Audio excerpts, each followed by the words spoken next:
Okay ठीक है ma'am, okay ठीक है मैम।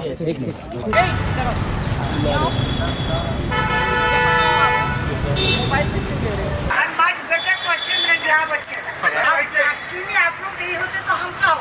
एक वीडियो पिछले साल बहुत वायरल हुआ जहां मौसमी चैटर्जी बात करती हैं मीडिया से और कहती हैं कि आराम से मेरी फ़ोटो लो, मैं जया भादुरी की तरह खड़ूस नहीं हूँ। तुम लोगों की वजह से ही तो हमें फेम मिलती है और मैं तुम्हारी शुक्रगुजार हूँ।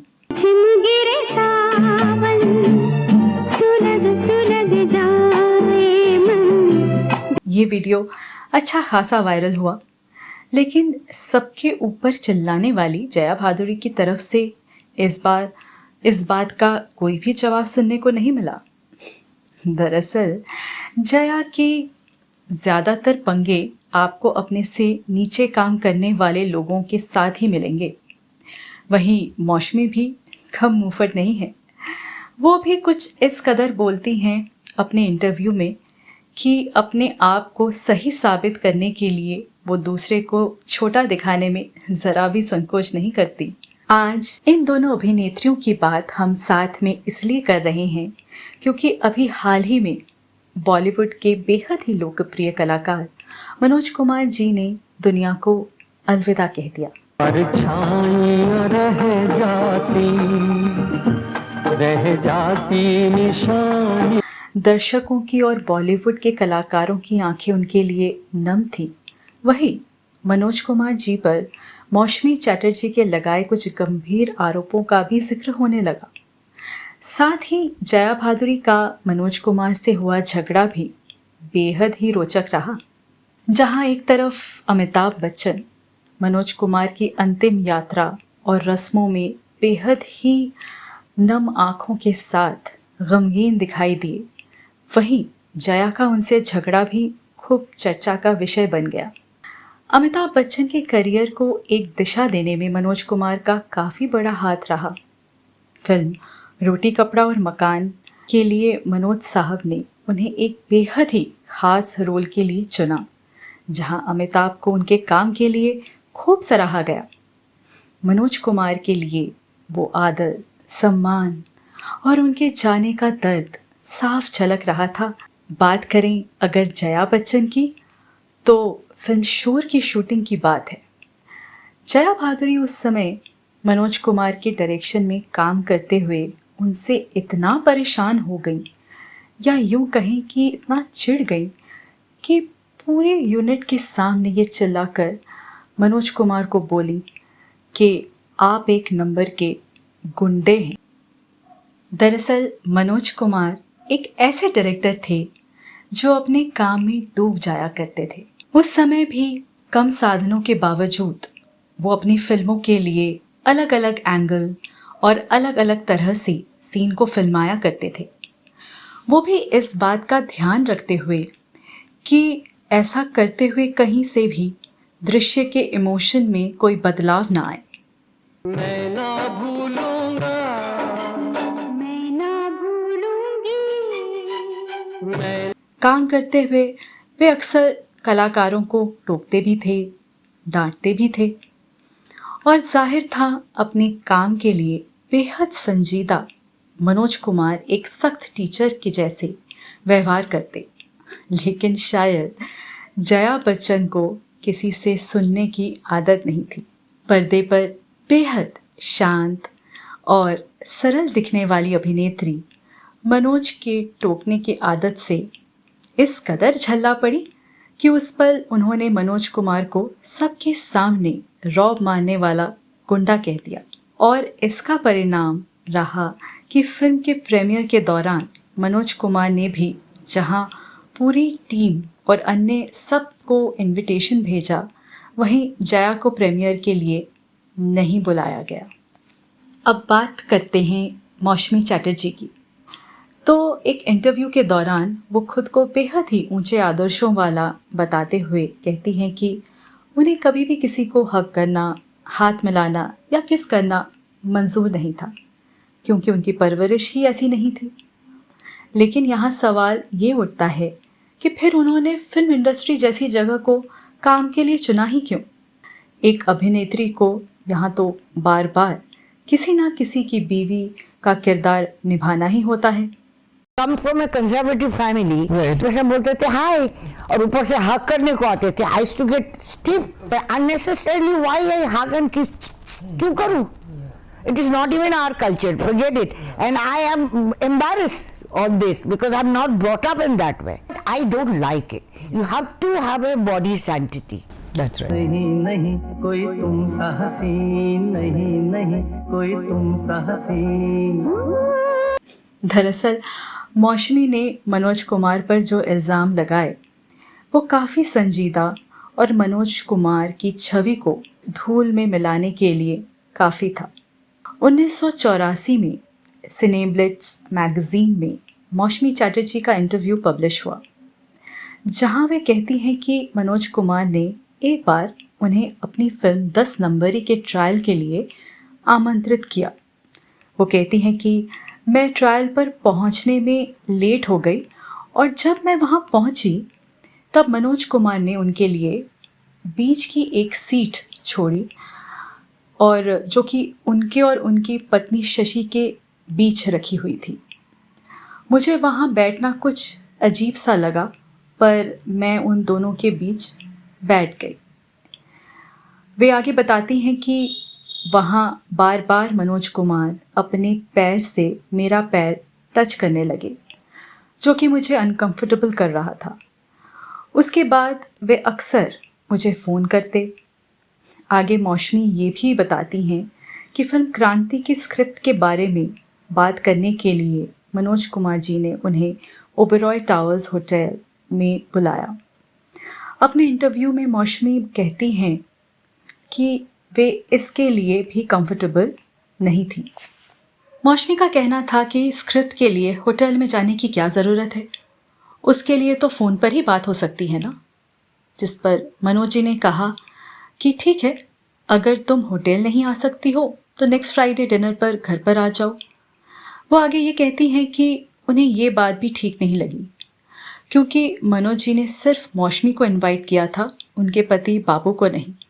जिस पर मौसमी ने अपने हस्बैंड बाबू से कहा कि उसने अकेले मुझे ही क्यों बुलाया। तब मौसमी के पति बाबू ने उन्हें ये जवाब दिया कि हो सकता है वो कहानी की नरेशन सिर्फ तुम्हारे साथ अकेले ही करना चाहते हों। और जब इस मामले में मौसमी ने उन्हें फ़ोन किया और मनोज कुमार की पत्नी शशि के बारे में पूछा, तो मनोज कुमार ने बताया कि शशि 1 वीक के लिए बाहर गई हैं। तो बाद में मौसमी ने उन्हें फ़ोन करके ये कहा कि मैं नहीं आ पाऊँगी, और तब उस रोल के लिए अभिनेत्री सारिका को चुन लिया गया। इसके सिवा लहरी रेट्रो के साथ दिए हुए एक इंटरव्यू में वे बताती हैं कि रोटी कपड़ा और मकान का एक बहुत ही प्रसिद्ध गाना जो कि मौसमी पर फिल्माया जाने वाला था, वो मनोज कुमार ने सिर्फ इसलिए ज़ीनत अमान को दे दिया क्योंकि उस समय वो 5 महीने से प्रेग्नेंट थी।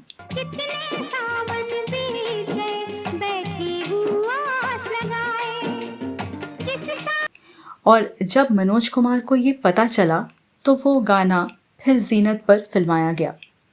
इस बात से वो कितनी अपसेट होंगी इसका अंदाज़ा लगाना बहुत आसान है, जो वो 25 साल पुरानी बात को इंटरव्यू के दौरान बता रही थी। रोटी कपड़ा मकान में whatever role, I was pregnant, that's why my role got it cut. And same director and actor was very upset with me. He gave a trophy to everybody except me. Film Roti Kapda Aur मकान अपने समय की एक ज़बरदस्त hit film रही। यहाँ तक कि आज भी अगर हम उस फिल्म को देखें तो इस समय भी वो पुरानी नहीं जान पड़ती। मनोज कुमार की सोच और डायरेक्शन समय के हिसाब से बहुत आगे था। वे एक बेहतरीन अभिनेता तो थे ही, पर साथ ही फिल्म बनाने का जो उनका जज्बा था वो काबिले तारीफ़ था। अक्सर देश के ऊपर, देश की समस्याओं पर फिल्म बनाने वाले मनोज कुमार अपने काम को लेकर काफ़ी सख्त रवैया रखते थे। जया भादुड़ी के किस्से में भी अपनी सफाई देते हुए उन्होंने यही कहा कि वे सिर्फ अपना निर्देशन कर रहे थे। जया को क्या कितना बुरा लग गया ये जया के ऊपर था, क्योंकि ये व्यवहार सिर्फ जया ही नहीं, काम के वक्त वो सबके साथ एक जैसे थे। वहीं उनके चरित्र पर सवाल उठाने वाली मौशमी ने जब ये इंटरव्यू दिया तो मनोज कुमार द्वारा किसी भी तरह की सफाई पेश करने की कोई भी खबर सुनने को नहीं मिली।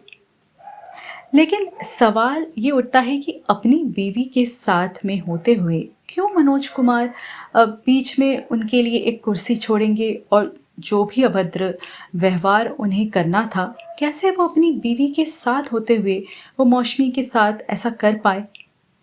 वहीं क्रांति की कहानी के बारे में बताने के लिए संभवतः मनोज कुमार का इस तरफ ध्यान भी ना हो कि उन्हें मौशमी के पति और रिश्तेदारों को भी इनवाइट करना चाहिए और वे मौशमी को कहानी सुनाकर बात को फाइनल करना चाहते हों।